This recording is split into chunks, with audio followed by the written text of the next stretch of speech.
అనుదిన నిత్యజీవపు మాటలు. దేవుని నామానికి మహిమ కలుగునుగాక. దేవుని వాక్యాన్ని చదువుకుందాము.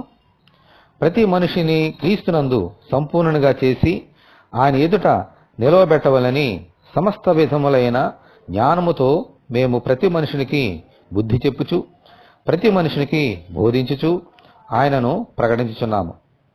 కొలస్సీలకు రాసిన పత్రిక 1వ అధ్యాయము 28వ వచనం. అపోస్తలుడైన పౌలు చేసిన పరిచర్యకు ఒకటే గమ్యం, ప్రతి మనిషిని సంపూర్ణంగా చేసి యేసు ఎదుట నిలబెట్టాలన్నది. అందుకే జ్ఞానము ప్రకటించవలసిన చోట జ్ఞానాన్ని ప్రకటించాడు, సువార్త చెప్పవలసిన చోట సువార్తను ప్రకటించాడు, బుద్ధి చెప్పవలసిన చోట బుద్ధి చెప్పాడు, గద్దించవలసిన చోట గద్దించాడు. అతని గమ్యాన్ని చేరుకున్నాడు.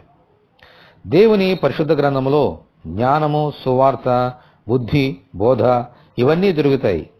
వీటిని గైకుంటేనే యేసు ప్రభు ఎదుట సంపూర్ణంగా నిలవబడగలుగుతాము.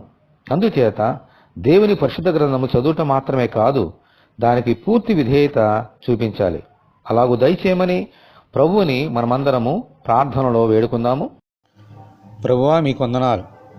ఈ లోకములో మమ్మలను సరైన మార్గంలో నడిపించేది మీ పరిశుద్ధ లేఖనములే. ఆ లేఖములను అనుదినము చదువుకొనుచు బుద్ధి సంపాదించుకొని నేనే మార్గము, సత్యము, జీవమనే మార్గంలో ప్రయాణము చేయనట్లుగా మీ కృప మాకు చూపించమని, ఈ వాక్యం వింటున్న నీ బిడ్డలందరినీ అలాగునే దీవించమని యేసు అతి పరిశుద్ధమైన నామములో ప్రార్థన చేయుచున్నాము తండ్రి, ఆమెన్. ప్రభు కృప మనకందరికీ తోడేయునుగాక.